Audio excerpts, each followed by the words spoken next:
Ada seorang anggota pramuka yang ingin menunjukkan perbuatan baiknya pada hari itu.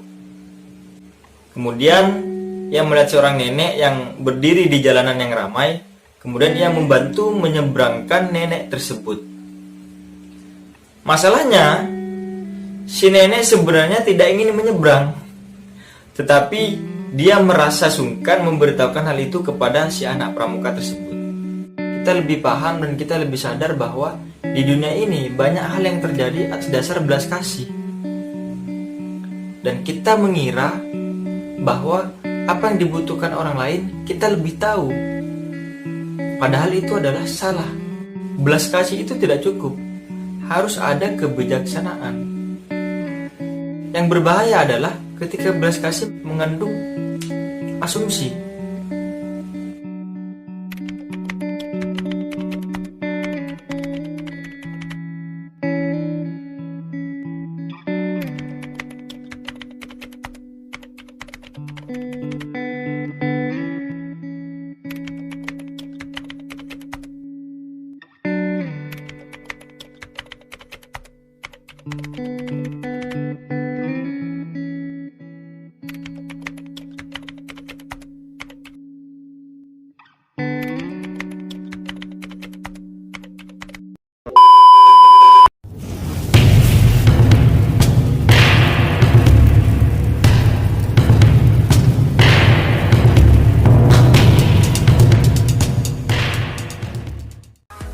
Assalamualaikum warahmatullahi wabarakatuh. Kembali lagi di channel saya I'm OK.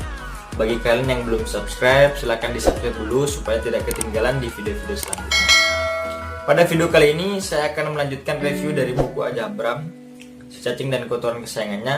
Dan saya sudah mengambil satu judul cerita, yaitu Sayap-sayap Belas Kasih. Di dalam judul ini ada dua kejadian yang ingin saya ceritakan, dan nanti saya akan membahas kedua cerita tersebut.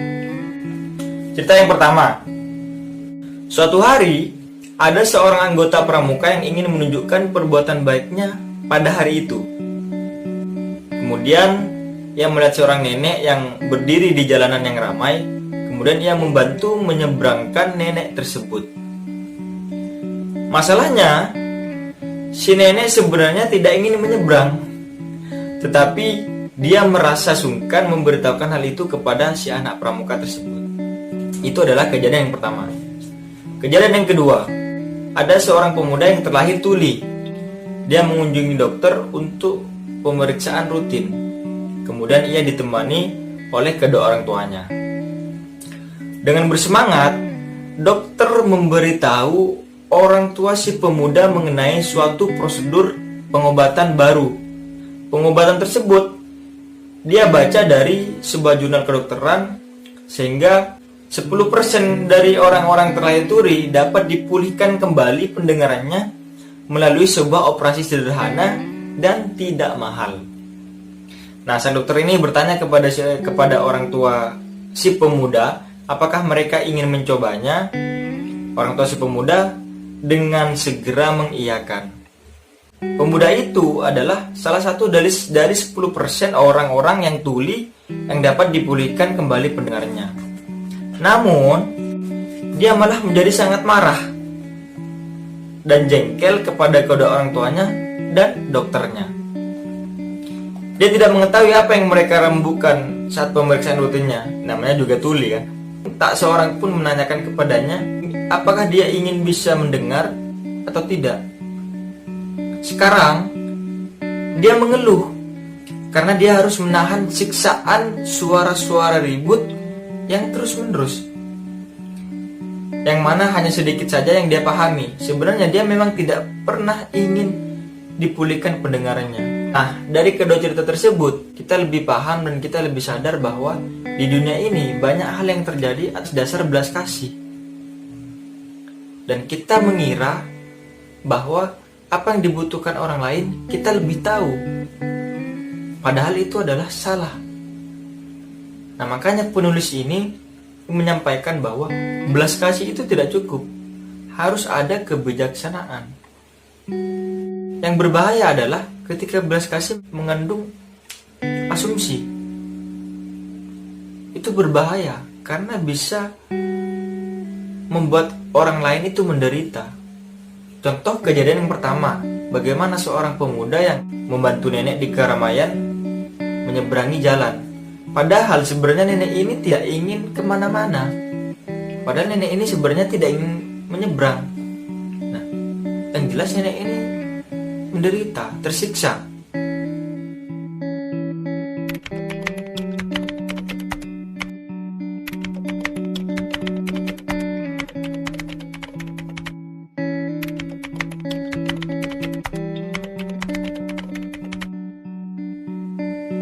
Seperti yang kedua juga, bagaimana kedua orang tua yang membantu anaknya operasi untuk pendengarannya supaya bisa pulih kembali. Tapi sebenarnya si anak ini tidak ingin pulih dari ketulannya itu. Dia merasa ketika sudah sembuh, dia merasa tersiksa dengan suara-suara yang masuk gitu, dengan keributan-keributan dan lain-lainnya.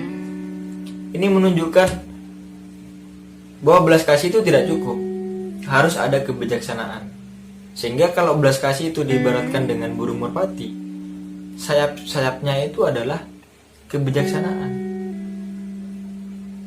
Nah, di sini kita dapat belajar, di sini kita dapat memahami bahwa ketika kita mempunyai belas kasih terhadap orang lain, ketika kita ingin membantu orang lain, kita harus bertanya dulu kepada orang yang bersangkutan, apakah yang perlu dibantu gitu. Jangan moro-moro kamu mempunyai asumsi, kita mempunyai asumsi, langsung dikerjakan, langsung begini. Itu bahaya gitu. Contoh, ini ada seorang kiai yang memiliki mobil sederhana. Ada santri yang kaya raya gitu, dan dia ingin memberi mobil mewah kepada si kiai ini. Apa yang dikatakan kiai? Terima kasih dan mohon maaf. Dan kiai ini mengatakan terima kasih dan mohon maaf. Dia tidak bisa nerima karena mobil yang dimilikinya itu sudah nyaman. Dia lebih nyaman dengan mobil yang dimilikinya, bukan lebih nyaman dengan mobil yang baru itu. Dan si santri yang kaya raya ini mengira bahwa dengan mobil yang mahal itu si kiai lebih nyaman gitu loh. Padahal si kiai ini sebenarnya lebih nyaman dengan mobil yang sederhana itu. Seperti itu. Contoh juga, misalkan seperti kita mau makan. Misalkan teman saya alergi udang. Dia hanya makan tempe sama tahu. Nah, karena saya kasihan kok dia cuma makan tempe sama tahu. Saya menunjukkan udang itu. Kalau dipaksakan, siapa yang tersiksa? Siapa yang menderita? Ya teman saya itu. Jadi kalau kita melihat orang lain yang mungkin kita kira atau kita memiliki asumsi, kasihan ya dia, kasihan dia menderita, kasihan ya dia ditinggalkan orang tua, kasihan ya dia begini. Kadang kita mengasumsi seperti itu, kadang orang itu menikmati gitu. Orang tersebut menikmati, tidak seperti yang diasumsikan oleh kita.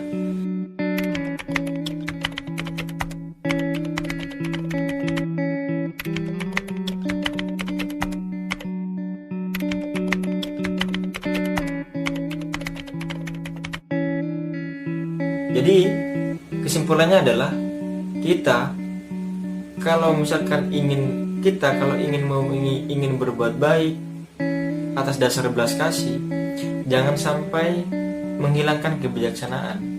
Jangan sampai belas kasih itu memunculkan asumsi, kemudian just do it dilakukan kepada orang tersebut. Itu berbahaya, itu akan membuat orang tersebut itu menderita. Jadi kalau kita ingin membantu, ya kita tanyakan dulu, kita tawarkan dulu apa yang perlu dibantu.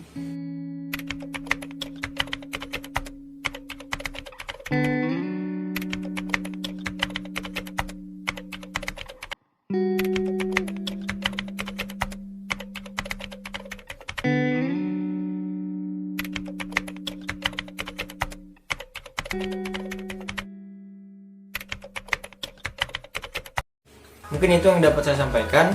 Terima kasih sudah menonton video ini. Jika video ini bermanfaat, silahkan di like dan juga di share ke teman-teman kalian.